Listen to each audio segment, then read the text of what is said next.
좋으신 하나님의 은혜가 여러분과 여러분의 가정에 그리고 여러분의 자손들에게 함께 하시기를 우리 주님의 이름으로 축원드립니다. 우리 옆에 계신 분하고 잠깐 인사 한번. 안녕하세요. 반갑습니다. 우리 공사를 하기 때문에 자리가 좀 복잡하고요. 그래도 참 그렇습니다. 예배 시간 조금 늦게 오시면 좋은 게 뭐냐면 앞자리에 앉을 수가 있어요. 그러니까 조금 여러분 자리가 좀 불편해도 여러분 좀 이해해 주시고요. 또 자리 불편하다고 예배 드리러 와서 다음 주부터 안 와야지 그러지 마시고 조금만 여러분이 견디면 한 10월 달 11월 중순이면 모든 공사가 다 끝날 것 같아요. 그러니까 여러분 조금 참고 좀 불편해도 이해해 주시고요. 좀 그렇게 해 주시기를 바랍니다. 자, 오늘 하나님께서 우리에게 주시는 말씀의 제목은 기도하는 자에게 주시는 영적인 복, 세 번째 시간입니다. 내가 하나님 앞에 기도할 때 하나님은 우리에게 어떤 복을 내려주시는가라고 하는 겁니다. 그 중에서 그 복 중에서 육신적인 복도 있지만 영적으로 내가 하나님 앞에 기도하면 받게 될 복이 무엇인가라는 것을 좀 살펴보자, 그 말씀이죠. 우리가 봤던 베드로전서 4장 7절 말씀에 보면요, 베드로전서 4장 7절 말씀에 보면은 만물의 마지막이 가까웠으니 그러므로 정신 차리고 근신하여 기도하라 라는 말씀이 있습니다. 그래요, 우리가 이 세상 살면서 정신 좀 차리라는 겁니다. 베드로가 권면한 거예요. 성도로서 내가 지금 제대로 본분을 다하고 있는지 한번 정신 좀 차려라, 그 말씀이지요. 제가 지난주에 그랬죠. 이 정신 차리라고 하는 거에 대해서는 학생들한테, 공부하지 않는 학생한테 야, 너 좀 정신 좀 차려, 그러면 학생으로서의 본분 공부 좀 해라, 그러한 뜻이고, 운전할 때 자꾸 핸드폰을 한다든지 뭐 자꾸 뭐 하다가 그러면 아유 정신 차리세요, 그러면 운전자로서 본분, 앞을 전방을 주시하고 조심해서 운전하세요, 그 뜻입니다. 성도에게 정신 차려라 라고 하는 것은 성도로서 본분이 있어요. 내가 성도라고 한다면 성도로서 본분이 있는데, 성도가 해야 될 일, 그게 뭔가 봤더니 정신 차리고 근신해서 기도하라 라는 겁니다. 성도로서 기도해야 하나님 앞에 하나님의 자녀로서 그 사람이 승리할 수 있다라는 거지요. 그래서 좀 바빠도 근신이라는 것은 절제입니다. 세상에 할 일도 많고 바쁘지만 그래도 하나님 앞에 내가 성도로서 시간을 만들어서라도 하나님 앞에 기도할 줄 알아야 그 사람이 이 세상에서 영육간에 승리할 수 있다라는 겁니다. 어때요, 여러분? 기도할 수 있는, 기도에 좀 힘을 좀 낼 수 있는 저와 여러분이 되시기를 주님의 이름으로 축원드립니다. 그래요. 아유 목사님 저는 바빠서, 아유 목사님 저는 할 일 많아서, 아유 저는 직장생활하다 너무 피곤해요. 이거저거 다 이유가 있습니다. 그러나 근신하라고 그랬잖아요. 세상 것 좀 근신하고 기도라고 하는 끈을 내려놓지 말아야 된다라는 겁니다. 그렇다고 한다면 본문에서 우리가 성도로서 반드시 기도해야 되는데, 기도할 때 무엇을 위해서 기도해야 될 것인가에 대해서 베드로는 만물의 마지막이 가까웠으니 라는 말씀을 통해서, 만물의 마지막은 뭘 의미하냐면 우리가 장차 받게 될 심판이에요. 사람은 반드시 하나님의 심판을 받게 되어 있습니다. 여러분 믿으십니까? 그래, 언제 죽을지 모르는 거지. 지난주에도 장례가 2건이나 생겨가지고 야, 이제 뭐 교회가 규모가 커지니까 장례가 계속 돌아가면서 생기는 것 같아요. 어떤 분은 뭐 80 넘은 분도 있고, 어떤 분은 뭐 90 넘은 분도 있고, 뭐 어떤 분은 뭐 40대, 20대.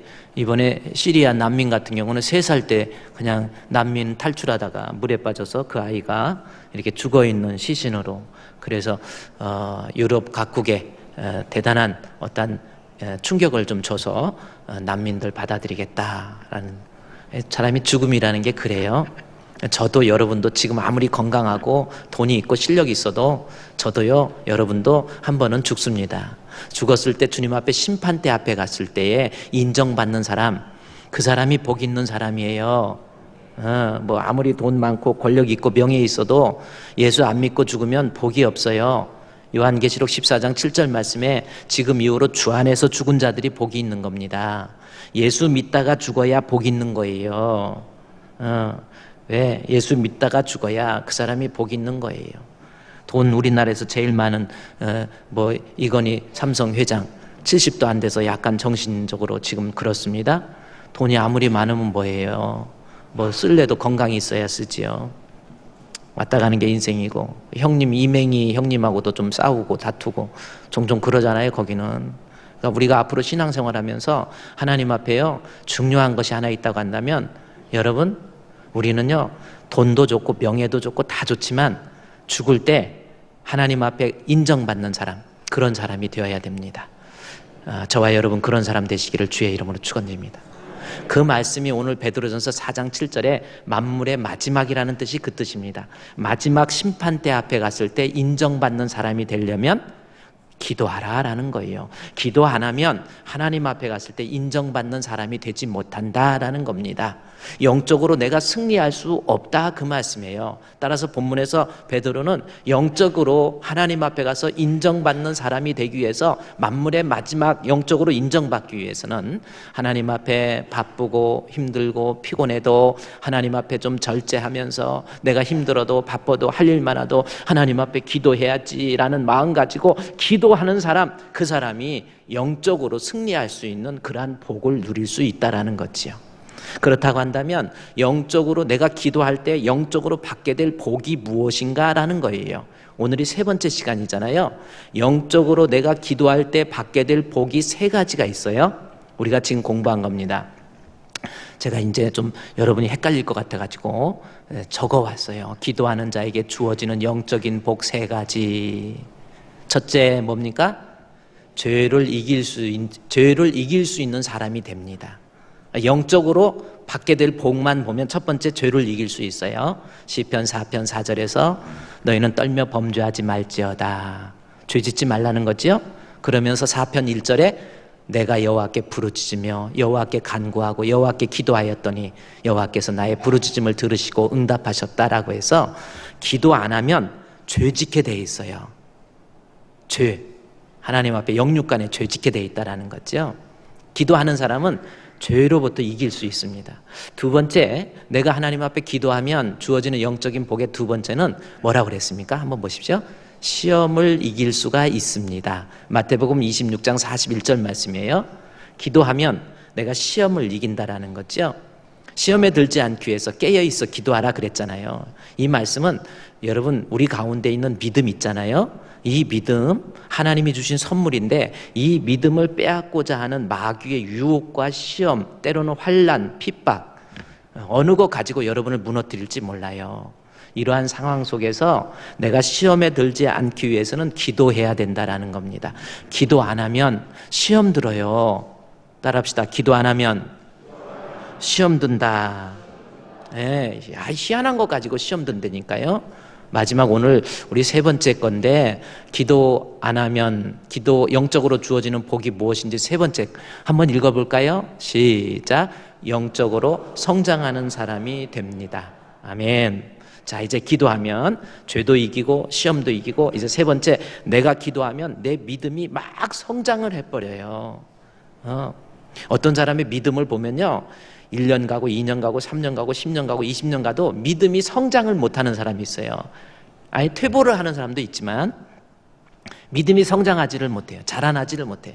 그래가지고 믿음이 자라나지 못한 상태에서 교회를 몇 년 동안 다니다 보니까 아는 것은 많이 생겼어요. 교회에 대해서도 알고, 그러다 보니까 몸은 안 자라고 머리통만 큰 거예요. 그러니까 어른이 됐는데 키는 한 30cm, 40cm밖에 안 되고 머리통만 엄청 큰 거예요. 하나님 앞에 근심이 있지요. 아기가 커서 점점 자라나야 되는데 아기가 안 크고 머리통만 크면 엄마 아빠의 마음속에 얼마나 근심이 되겠습니까? 하나님 앞에 기도 안 하면 영적으로 성장하지를 않습니다. 기도하면 그 기도할 때 내가 부르짖고 기도하는 그것을 응답받는 기쁨도 있지만, 더 중요한 것은 내가 어떤 것을 놓고 기도했을 때 그것을 받게 되는 기쁨도 있지만, 더 중요한 것은 그로 인해서 내 믿음이 막 성장해버리는 거, 막 자라나는 거예요. 큰 믿음 되는 거예요. 작은 믿음에서 큰 믿음으로, 뭔가가 흔들리고 불완전한 믿음에서 완전한 믿음으로 기도하는 자에게 주어지는 복이다, 그 말씀이에요. 세월이 좀 흘렀지만 우리 집사님 중에 한 분이, 목사님 살다가 보니까 이 어깨가 너무 아픈 거예요. 참 잊어버리지도 않습니다. 어깨가 아파가지고 막 이게 뭐 50견이라고 그러나요? 50견인지 뭔지 뭐 이럴 수도 있겠죠. 뭐 50견, 50세에 주로 생기는 어깨에 이게 아픔이라고 그러는데 요즘에는 50견도 뭐 20대에 생기고 막 그런다고요. 이게 너무 아파가지고 목사님한테 기도해달라고 그래서 하나님 앞에 기도하고 계속 기도받고 그랬어요. 그런데 어느 날 갑자기 저한테 와서 간증을 합니다. 어떤 내용이었냐면 목사님 이게 팔이 이렇게 너무 아픈데 지금 보세요. 저를 보세요. 올라가요. 팔 올라가요. 이 팔 올라가는 게 얼마나 이게 복인데요. 올라가요. 그래. 팔 다 나왔어요. 그래서 어떻게 해서 그랬냐고 그랬더니 꿈에 뭐 꿈 얘기해서 죄송합니다. 꿈에 하나님 앞에 이 건강 여기 아프다고 치료해달라고 막 기도했는데 목사님이 오셔가지고 자기 여기 어깨에다 손을 놓고 막 목사님이 기도해 주시는데 이곳이 뜨거워가지고 너무 뜨거워가지고 자다가 깼더니 꿈이더래요. 그랬더니 꿈꾸고 난 다음에 진짜 거짓말같이 팔 올리니까 올라가는 거. 제가 이름 대줄까? 그러니까 하나님께서는요 기적이라는 게 그렇게 생길 때가 있어요. 물론 또 그렇다고 팔 아프다고 전부 오늘 또 줄 서가지고 각색 병든 자들이 와갖고 기도받듯이 그러지 마시고 사람이 할 일도 의사한테 좀 진찰도 받고 그래야 의사 선생님도 먹고 살지요. 그러니까 의사도 좀 그래요. 근데 이렇게 나온 거. 근데 놀라운 것은 기도해서 내가 불편한 부분 이런 어깨 부분도 치료함을 받았는데 그거보다 더 중요한 것은 그 다음부터 이분의 신앙이 달라졌어요. 기도해서 응답받고 나서 그 다음부터 막 교회 일이라고 한다면 얼마나 열심이고 은혜를 받아가지고 얼굴에 막 기쁨이 있고 봉사도 잘하고 예배도 잘 드리고 이런 사람으로 변화되더라 그 말씀입니다. 제가 여러분께 말씀드리는 것은 성경적으로 내가 하나님 앞에 기도하면 기도해서 응답받는 것 그것으로 끝나는 것이 아니라 그것으로 인해서 그 사람이 그때부터 남들이 알지 못하는 신앙의 비밀을 갖게 돼요. 내가 하나님 앞에 기도했더니 하나님이 나에게 이런 부르짖음에 응답해 주셨구나 라는 것을 알게 되면 그 다음부터요 예수 믿는 재미가 생기는 거예요. 교회만 가고 싶은 거 이유도 없는데도 교회 가고 싶고 사람들 만나고 싶고 목사님 말씀을 들어도 막 가슴이 뜨거워지고 은혜를 받고 막 기도도 더 뜨겁게 하고 봉사하는 일이라면 성도들하고 같이 끼어들어가서 봉사도 하고 뭐 교제도 열심히고 사람이 완전히 뜨거운 사람으로 변화되더라 그 말씀입니다. 그렇습니다. 기도할 때 주어지는 복 내가 영적으로 성장한다니까요. 기도 안 하니까 세월이 그렇게 흘렀는데도 믿음이 성장하지 않지요. 뜨거워지질 않는 겁니다. 제가 개인적인 얘기지만 죄송하지만 참 저도 참 장로님 아들로 태어나가지고 어렸을 때부터 교회 폼 잡고 다니고 다 이래가지고요 믿음 없었어요. 그리고 믿음이 없으면 기도가 힘듭니다. 기도하기가 싫어요. 왜? 남들 눈도 다 감고 오직 하나님께만 집중해서 하나님과 교제를 해야 되는데 믿음이 없는 자는 하나님이 만나주지도 않거든요. 그러니까 믿음이 없는 사람은 기도가 안 나와요. 뭐 통성으로 기도합시다 그러면은 한 10초 지나면 할 게 없어요. 할 말이 없어요.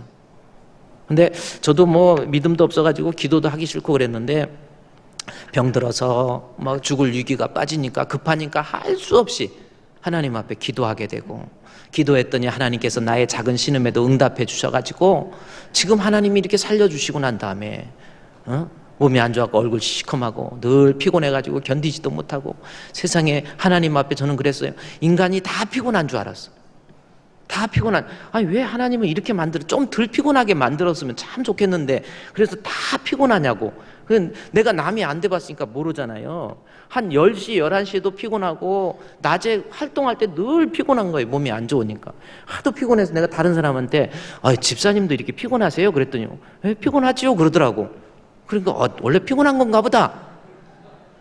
그런데 하나님이 부족한 종의 기도를 들어서 이렇게 은혜를 주셔서 질병을 고쳐주시고 살려주시니까 진짜 뛰어도 달려도 하루 종일 활동해도 피곤하지 않는 육체 주님이 만들어 주시고요.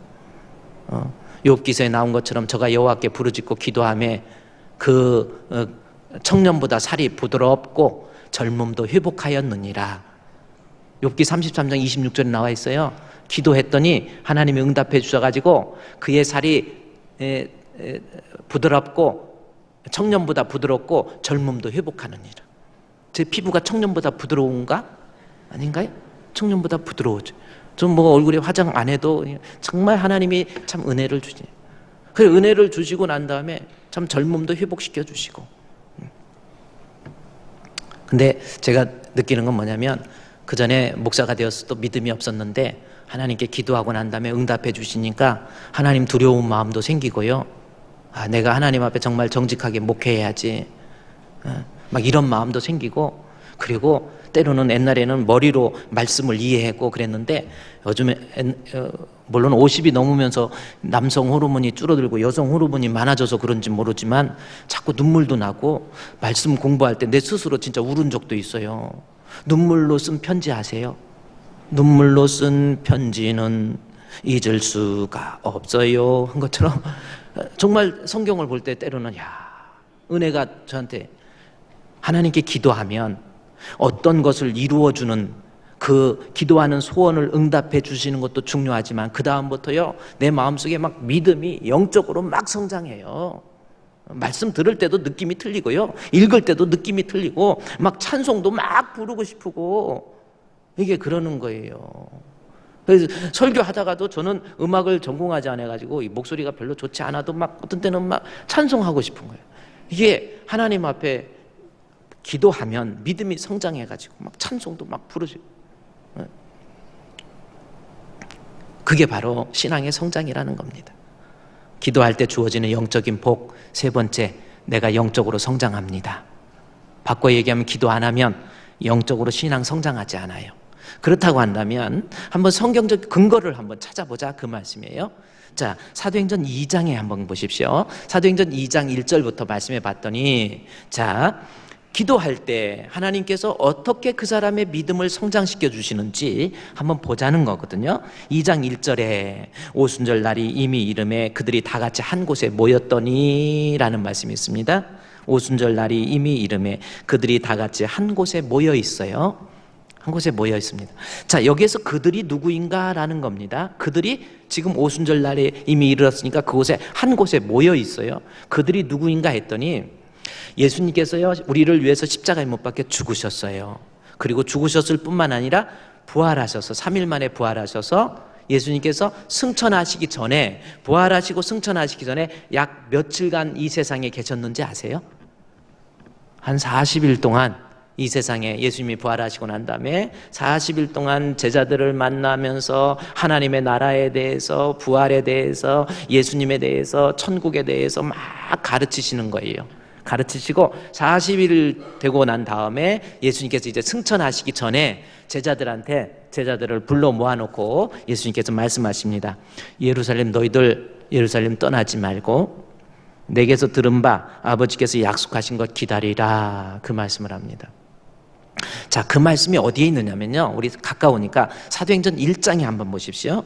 사도행전 1장에 있는 말씀에 보니까 1장 3절 말씀에, 사도행전 1장 3절에 그가 고난을 받으신 후에 또한 그들에게 확실한 많은 증거로 친히 살아계심을 나타내사 며칠 동안? 40일 동안 그들에게 보이시며 하나님의 나라의 일을 말씀하시니라. 예수님이 십자가에 못 박혀 죽으신 후에, 고난 받으신 후에, 그리고 부활하셔서 40일 동안 제자들에게 또 주변에 있는 사람들에게 예수님이 부활의 모습을 보여주시기도 하고 말씀도 가리키고 좀 그랬습니다. 그리고 나서 4절에 사도들과 함께 모이사 그들에게 분부하여 이르시되 예루살렘 떠나지 말라라는 거예요. 그래가지고 내가 들은 바 아버지께서 약속하신 것 기다리라는 겁니다.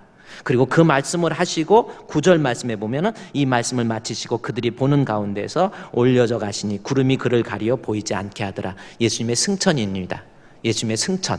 그러니까 승천하시기 전에 제자들에게 예루살렘 떠나지 말고 하나님께서 내게 약속한 거 기다리라는 거죠. 그 말씀의 분부를 따라서 12절 말씀에 보면 1장 12절에 감람원이라는 산으로부터 예루살렘에서 와서 사람들이 모여요. 13절에 그들이 유하는 다락방, 마가의 다락방에 모이기 시작합니다. 모여서 보니까 베드로, 요한, 야고보, 안드레, 빌립, 도마, 바돌로메, 마태, 알페오의 아들 야고보, 셀로진, 시몬, 야고보의 아들 유다 해가지고 예수님의 제자들이 한 곳에 모여 있어요. 떠나지 말라고 그랬으니까, 약속하신 걸 기다리라고 그랬으니까. 그러면서 14절에 여자들과 예수의 어머니 마리아와 예수의 아우들로 더불어 마음을 같이하여 오로지 기도에 힘씁니다. 그러니까 마가의 다락방에 모여서 마음 같이해서 여기서 오로지 기도, 모여서 뭐 했어요? 교회에서 모여서 뭐 했어요? 기도한 거예요. 그래서 오로지 기도, 열심으로 뜨겁게 기도하는 겁니다. 그것이 2장 1절에 가보면 오순절 날이 이미 이름에 그들이 다 같이 한 곳에 모여 있었던 거예요. 모여서 기도했더니 갑자기 놀라운 역사가 일어난 거예요. 어떤 역사인가 하고 봤더니 2장 2절에 호련히 하늘로부터 급하고 강한 바람 같은 소리가 있어 그들이 앉은 온 집에 가득하며 마치 불의 혀처럼 갈라지는 것들이 그들에게 보여 각 사람 위에 하나씩 임하여 있더니 그들이 다 어떻게 됩니까? 성령의 충만함을 받습니다. 모여서 기도했더니 뭐 했어요? 성령 받게 된 거예요. 성령 받았다는 것이 그렇다면 무슨 뜻인지 제가 그랬죠. 하나님 앞에 기도하면 하나님께서 내 영적인 신앙, 영적인 믿음을 성장하도록 만들어 주신다 그랬죠. 마가의 다락방에 모여서 그들이 하나님 앞에 다른 거 생각 안 하고 열심으로 기도했어요. 기도했더니 하나님께서 그들에게 성령을 주십니다. 성령 충만하게 그들이 받고 난 다음에 거기에 베드로라는 사도가 나와가지고 설교를 해요. 성령 충만한 상태에서 설교를 듣다가 보니까 37절에 2장 37절 보세요. 그들이 이 말을 듣고 마음에 찔려 베드로와 다른 사도들에게 물어 이르되 형제들아 우리가 어찌할꼬 그래요. 베드로의 설교를 들어보니까 우리 예수님 하나님의 아들이신데 내가 십자가에 못 박았구나. 하나님 앞에 기도하는 가운데 성령을 받게 되고 성령 받은 사람이 말씀을 듣다가 보니까 막 은혜가 된 거예요. 뜨거워진 거예요. 그렇죠? 그래서 뜨거워져서 나타나는 현상이 뭐였는가? 이게 중요한 겁니다. 자, 보세요. 기도했더니 성령 주시고 성령 주셨더니 어떤 현상이 일어나는가 볼까요? 그것이 41절에 그 말을 받는 사람들은 세례를 받음에 이날에 신도의 수가 3,000이나 더하더라. 자, 이 말씀 다시 보세요. 그 말을 받는 사람들은 자, 기도해서 모여서 기도했어요. 그랬더니 성령을 충만하게 부어주셨고 그 가운데 베드로의 설교를 듣고 막 은혜를 받고 깨달았는데 그때 성령 충만하게 받고 나니까 나타나는 현상 41절에 그 말을 받는 사람, 그 말을 받은 사람들은 세례를 받음에 이날에 신도의 수가 3,000이나 더하더라 그랬습니다. 뭐 한 사람이 3,000이라고요? 세례 받은 사람이 3,000이라는 겁니다. 그러면 이게 어떤 의미인지 우리가 생각할 때는 기도해서 성령 받고 성령 받은 다음에 세례를 3,000명이 받았구나 이렇게 생각할 수 있는데 지금 본문의 말씀은 그 뜻이 아닙니다. 자, 여기서 세례라고 하는 것이 무엇인가를 알아야 돼요. 이 세례라고 하는 것은 헬라어에 보면 밥티조 해서 침례를 이야기하는 겁니다. 물로 세례 받는 것을 이야기해요. 그렇죠? 세례라는 단어. 그런데 이 물로 세례를 받기 위해서는 물이 있어야 돼요. 근데 지금 이들이 모여 있는 곳은 예루살렘 마가의 집의 다락방에 모여 있는데 예루살렘 주변에는 일시에 3,000명 정도가 들어가서 세례를 받을 만한 물이 없어요. 그러니까 3,000명이 세례를 받았다라고 하는 것은 지금 세례를 말하는 것이 아니라는 뜻이거든요. 왜냐하면 그때 당시에 예루살렘 인구가 25,000에서 3만 명입니다. 그 중에서 성령으로 인해서 그들이 은혜를 받고 세례를 받은 사람이 3,000, 10분의 1이 세례를 받은 거예요. 엄청난 일입니다. 그렇다면 세례를 받으려고 한다면 예루살렘 근방에서는 기손강이나 이런 강에서 세례를 받을 만한 물이 안 되기 때문에 세례를 받으려면 요단강 쪽으로 가야 돼. 요단강. 예루살렘에서 요단강까지 얼마나 많은 거리가 떨어져 있는 거기서 세례를 받고 오든지 이렇게 해야 되는데 지금 그런 외적으로 보이는 세례를 받을 수가 없어요. 따라서 사도행전 2장 41절에 다시 본문에 보면은 2장 41절 띄워주시면요. 그날에 그 말을 받은 사람이 세례를 받았다라는 것은 물로 세례를 받았다고 하는 외적인 의미가 아니에요. 외적인 세례를 받았다는 것이 아니라 여기에서 말한 세례의 진정한 의미는 뭐냐면 세례가 원래 구약시대의 할례였거든요. 할례. 할례의 의미는 뭐냐면 내가 하나님의 자녀, 하나님의 백성이 되었습니다 라고 하는 그런 것을 외적으로 나타내는 것이 할례예요. 세례라고 하는 것이 무슨 뜻이냐면 구약의 할례를 신약시대의 세례로 리플레이스 된 거거든요. 근데 세례는 뭐냐면 내가 하나님의 자녀가 되었다라고 하는 외적인 표시, 죄 씻음을 받아서 하나님의 자녀가 되었다라고 하는 외적인 표시가 세례예요. 그러면 하나님의 자녀가 되었다라고 하는 것이 구약시대에는 이스라엘의 아브라함의 후손이라고 하는 혈통적 의미가 있지만 지금 신약시대에 하나님의 자녀는 예수를 내가 믿어서 죄 씻음을 받고 그로 말미암아 하나님의 자녀가 되었다라고 하는 표시가 세례이고 그 세례를 소위 말하는 성령 세례라 그렇게 이야기하는 거죠. 그래서 여기 앞에 좀 사도행전 1장에 보면 1장 4절에 사도와 함께 모이사 그들에게 분부하여 이르시되 예루살렘을 떠나지 말고 내게서 들은 바 아버지의 약속한 것을 기다리라. 요한은 물로 세례를 베풀었으나 너희는 몇 날이 못 되어서 성령으로 세례를 받으리라. 그러면 다시 2장 41절 아주 중요한 겁니다. 2장 41절에 그 말을 받은 사람은 세례를 받았다라고 하는 것은 요한이 말한 물 세례가 아니라 예수 그리스도를 믿는 믿음으로 말미암아 하나님의 자녀가 되었다, 다시 말해서 신자가 되었다라는 표시가 본문에 있는 세례를 의미하는 겁니다. 그래서 여기서 바꿔서 얘기하죠. 2장 41절에 그 말을 받은 사람은 세례를 받음에 이날에 이제 신도로 바꾸고 있잖아요. 그러니까 교회만 다니는 것이 아니라 진짜 신앙의 사람, 믿음의 사람이 되었다라는 뜻이에요. 믿음의 사람이 3,000명이 됐다는 거예요. 그러니까 외적으로 세례받았다는 의미가 아니라 유대인들이 예수를 믿는 사람, 그 신도의 수가 3,000명 되었다라는 겁니다. 이 말은 무엇입니까? 그렇습니다. 우리가 기도해서 하나님 앞에 성령을 받게 되면 성령 받은 사람은 반드시 예수 믿는 사람이 된다 그 말씀이에요. 교인이 아니라 예수 믿는 사람, 이거예요. 오늘날 교회만 다니면서 믿음도 하나도 없는 사람, 왜 그렇습니까? 성령 받지 못해서 그러는 거예요. 내가 하나님 앞에 기도하면 하나님은 그들에게 성령을 주시고 성령을 받게 되면 그 사람은 예수 안 믿을 수가 없는 거예요. 성령 받으면, 그래서 성령으로 인해서 내 마음속에, 목사님 우리 남편은 교회 생활한 지 20년 됐고 30년 됐고 집사 되고 안수집사 되고 장로도 되고 그랬는데 왜 믿음이 없죠? 이유는 간단합니다. 그 사람이 진짜 기도하나요? 기도해서 하나님 주여 내 마음속에도 주의 성령을 부어주시옵소서 해서 성령 받으면 이 사람은 예수 안 믿을 수가 없어요. 왜 그렇습니까? 성령이 내 안에, 우리 안에 성령이 거하시면 요한복음 14장 15장 16장에서 뭐라고 하는지 아세요? 요한복음 14장 8절 말씀에서 보면은 성령이, 여러분 여기 가까운 거 볼까요? 사도행전 다음에 누가 요한복음인데, 요한복음 보세요. 마태, 마가, 누가 요한복음 다음입니다. 마태, 마가, 누가 요한복음.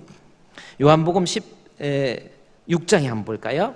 16장 7절 말씀해 보니까 16장 7절에 그러나 내가 너희에게 실상을 말하노니 내가 떠나는 것이 너희에게 유익이라. 내가 떠나지 아니하면 보혜사가 너희에게 오시지 않는다 해서 성령을 얘기합니다. 그러면 내가 성령 받으면 어떻게 되나 볼까요? 16장 8절에 그가 와서, 성령은 나로 하여금 죄에 대해서, 나로 하여금 의에 대해서, 심판에 대해서 세상을 책망합니다.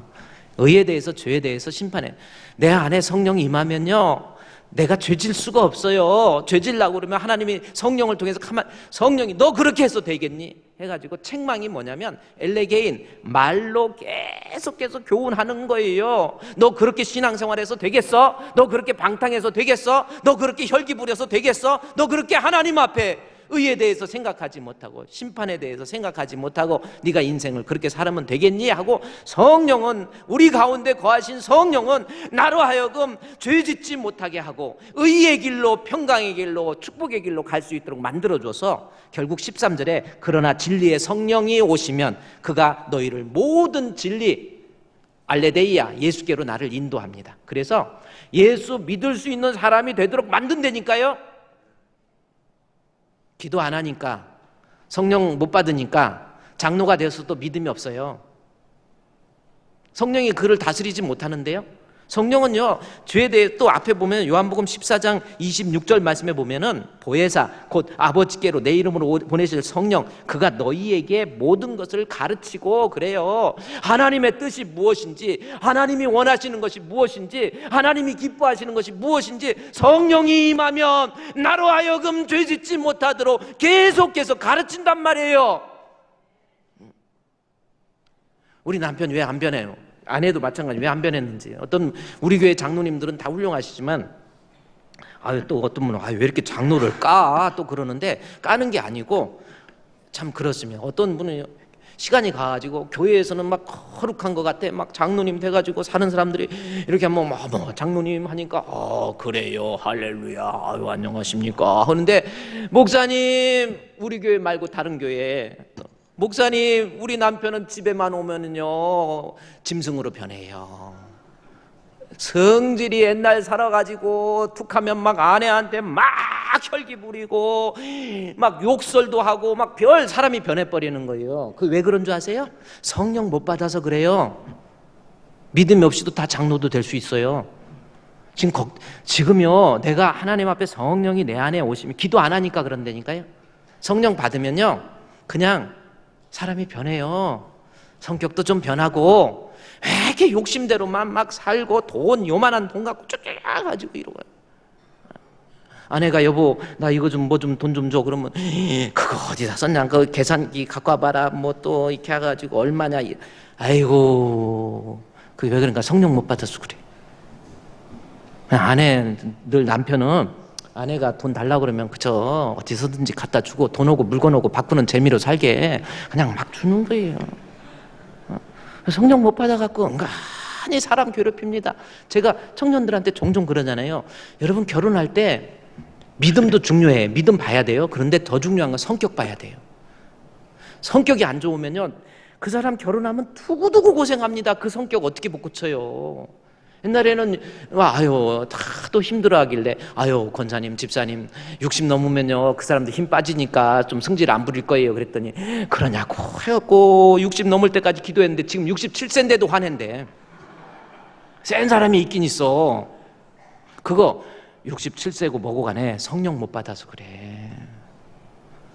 내가 기도 안 해서 그러는 기도하면 하나님 앞에요 내 안에 기쁨이 있고 은혜가 있어가지고요 사람이 달라져요.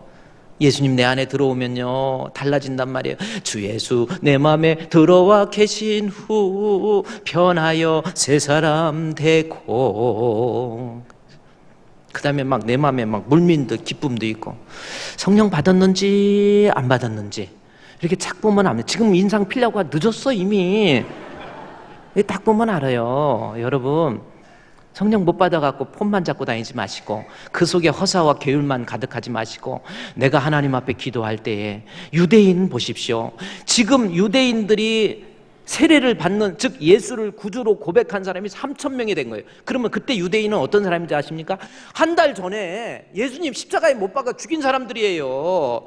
그냥 바늘로 찔러도 피 한 방울 안 날 만큼 독한 사람들. 도저히 이 사람은 예수 믿을 수 없는 사람인데도 불구하고 그들이 모여서 하나님 주여 기도했더니 하나님이 성령을 주시니까 그 강팍한 사람 도저히 예수 믿을 수 없는 사람인데도 예수 믿고 세례받고 신자가 된 거예요. 기도 안 하니까 신자 안 되는 거예요. 그러니까 믿음 생활이 힘들지요. 교회 나가기도 힘들어. 왜 이렇게 교회 가기 힘들고 예배 출석만 하는 것도 힘들고 아무것도 아닌 것 같고 오해하고 시험 들고 불평하고 그게 왜 그런 줄 아세요? 세상을 이기면 이것이니 우리의 믿음이니라. 믿음이 아니면 세상을 이길 자가 누구냐라는 거죠. 내 안에 예수님 계시면 내 안에 주의 성령이 계시면 어떠한 일이 있어도요 웬만한 거 툭툭 치고 그냥 넘어가 버려요. 괜찮아요. 뭐 이런 사람 참 너그러운 사람이 되는 거예요. 성령 못 받으니까 교회에서 툭하면 불평하고 원망하고 짜증내고 사람이 좀 그렇게 인생 살고 싶어요? 우리 주분교회 우리 교회 모토가 뭡니까? 사람을 모아서 하나님 자녀로 양육하는 교회예요. 이게 뭐예요? 믿음 없는 사람, 그래요 10년, 20년, 30년, 40년 신앙생활 했어도, 아니 집사가 되고 안수집사가 되고 장로가 되고 권사가 됐어도 믿음 없는 사람들 모여서 하나님 말씀으로 훈련받아서 내 마음에 믿음이 들어가서 성령이 들어가면 나타나는 현상, 영적으로 성장하는데, 그게 뭐냐면 예수를 주로 고백할 수 있는 믿음의 사람이 된다라는 겁니다. 다시 이제 본문에 가보세요.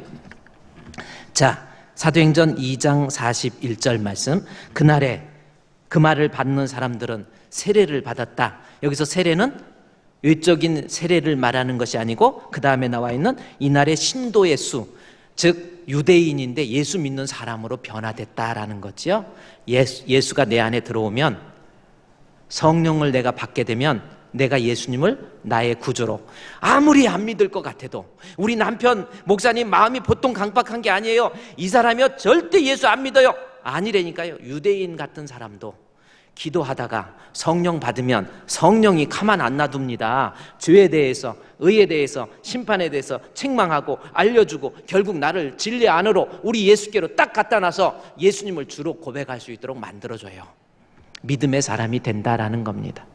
그래서 고린도전서 12장 3절이 무슨 말씀인지 아세요? 고린도전서 1, 2, 3 아주 중요한 거. 고린도전서 12장 3절 말씀이 무슨 뜻이냐면, 무슨 말씀이냐면, 좀 한 박자 늦지만 고린도전서 12장 3절, 자, 그러므로 내가 너에게 알리노니 하나님의 영으로 말하는 자는 누구든지 예수를 저주할 자라 하지 아니하고, 또 그 다음에 시작, 성령으로 아니하고는 누구든지 예수를 주시라 할 수 없느니라. 할렐루야.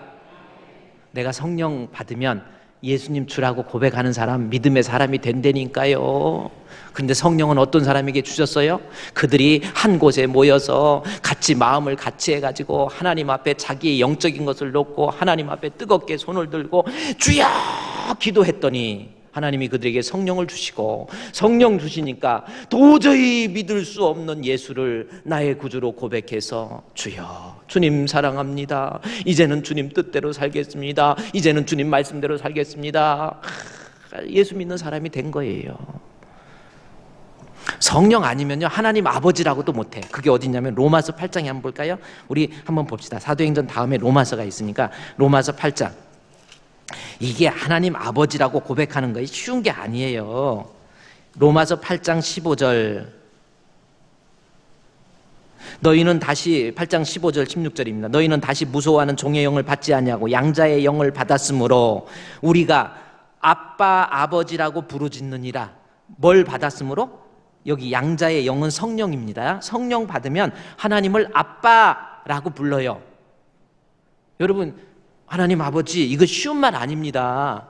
그냥 습관적으로 하나님 아버지 그런 사람 말고 진짜 내 마음속에서 아빠, 아버지, 나에게 생명을 주시고 은혜를 주시고 나를 존재하게 하신 분이 바로 하나님이십니다, 나를 구원해 주신 분이 바로 하나님이십니다 라는 고백이 아버지라는 뜻입니다.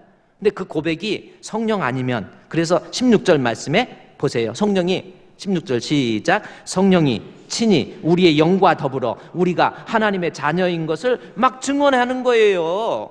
그러니까 막 증언하니까 기도할 때 하나님 아버지, 이 고백이 나오는 거예요. 아버지 고백이 이게 쉬운 게 아니에요. 어떤 사람이 아버지 친아버지 모시고 교회 좀 갑시다 했더니 아유 알았어 해가지고 네가 산 사람 소원 못 듣냐 해갖고 와가지고 교회를 와보니까 어리둥절한 거예요. 어리둥절하는데 예배를 드리기 전에 아들이 쫙 아버지 모시고 와서 얼마나 감격적인지 기도하는데 아버지, 그러니까 아버지가 옆에서 왜? 그럼 또 아버지 왜? 그러더래요. 그 아버지가 그 아버지 아니요. 아버지의 고백이 쉬운 게 아니에요.